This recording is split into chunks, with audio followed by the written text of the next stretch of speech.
$8.5 million for the general fund. 8.5 is not 15. It's not 20, it's not 23. So there's still going to be cuts. There's no way I could not raise the taxes. It would have been a horrific jump to try to equalize this hole. But it would mitigate the severity of the cuts. And just to give you some history, just a couple of years ago, our property taxes brought in about $40 million for the city. This year, we're looking at under 33 for the, I mean, it's a big chunk in just a few years. And the other thing is our budget is made up of property tax, income tax, and then fees within the cities. That's what makes the pie. Okay, let's do Wes. We're going to put this up. We're waiting for some markers that will actually work. Okay. And not squeak. Yeah. And there's squeak. And even I'm willing to squeak and they're still not coming out. Now, I will tell you, just to check the assessor's numbers, because she did say 66% of the residential, I went on my Facebook page. And I ran all the council members. I ran everybody that I knew that is an administrative staff that lives in the city. I ran my council folks who come regularly to the meetings to see how it would affect them, because I know I'm going to hear from them. I ran neighborhood folks. I did it from every ward, and then I went across my Facebook page, and everybody on my Facebook page that lived here. This is what I did all weekend long. I have a lot of people on my Facebook page. There's a whole lot of numbers I ran, and I know a lot of details about your taxes because of having done that. But it was exact. It was 66% of all those people that I ran, 66.45, that their taxes go down. Of the 33% difference, 21% of those got the full increase of the 8%, and 12% got a combination of the two. So it was a small increase. All right, so here's Wes. Let's do this. Let me find him. Do you want me to back out of the way, Wes, so that you can see? Oh, you're fine. You're it? just Okay. fine. Okay. I'm just doing some of the other information that you've already given. Okay. And you should probably look up here and see if I'm capturing this. Okay. Okay, let's see. 10.27 doesn't matter, but yeah, for residential. Right. Okay. Okay. All right, here's Wes.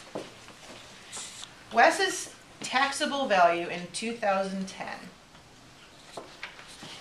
was $45,200.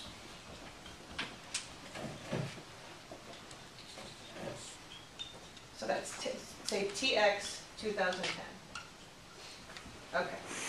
Now, your assessed value, which is your SEV, was also 45.2.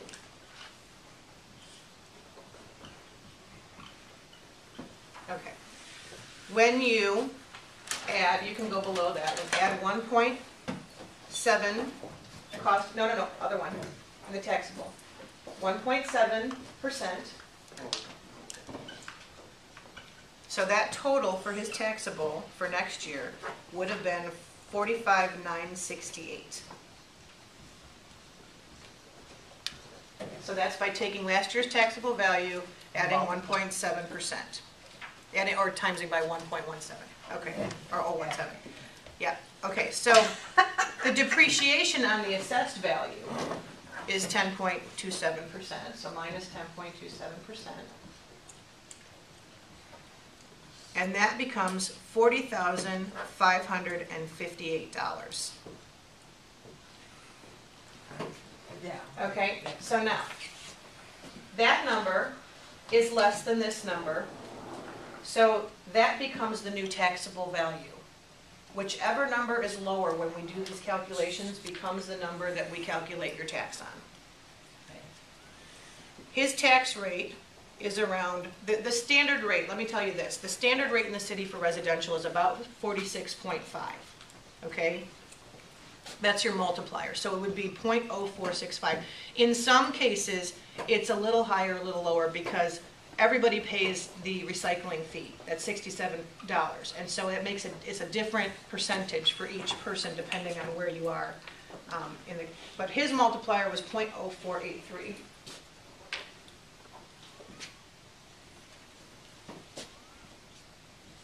that make sense to put it here, you guys, or you want it up here? Are you following me? Okay, well, actually, let's do this. Taxes, instead of taxes, yeah, right there, tax rate.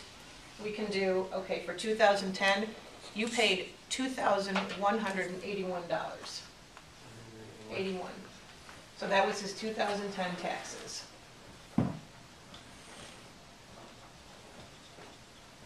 Okay. Based on the multiplier, his next year's taxes would be $1,959.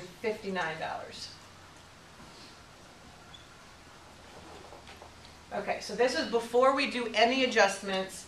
He's saving $222 next year, just because property values have dropped. Now, the cost of 4 mills for Wes is $162. 4 mills is calculated by taking your taxable rate Give me the, on do the it. it would- Taxable rate. and you basically times by 4, divide by 1,000, because it's $4 for every $1,000 of your taxable, or .004. Okay? And that becomes $162. So This he's is gonna, 0.004. yeah. So you can actually get rid of the divided by 1,000, because that's what happens when you do the fraction, that's okay. Yeah. All right, So- where's his tax rate then? His tax rate, You said this multiplying his tax rate by 2.004. yeah, by 0.048. It's roughly, it fluctuates, it I depends. know, where's his tax rate on there?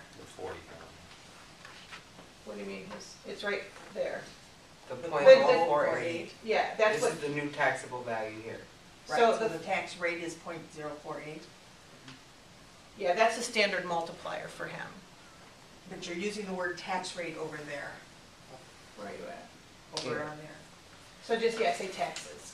So you're multiplying that Yes. times, Which would it help if I put that in parentheses?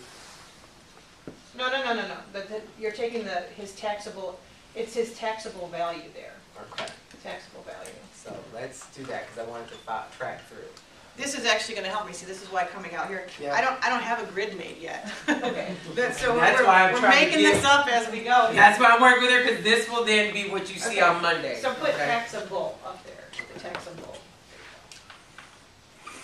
Okay, Okay, so your taxable value times .004 is 162. really? Mhm. That low? Yeah. 1% would be 4,000. It's the 19. No. It's the 1959 number. That's the difference. No, okay.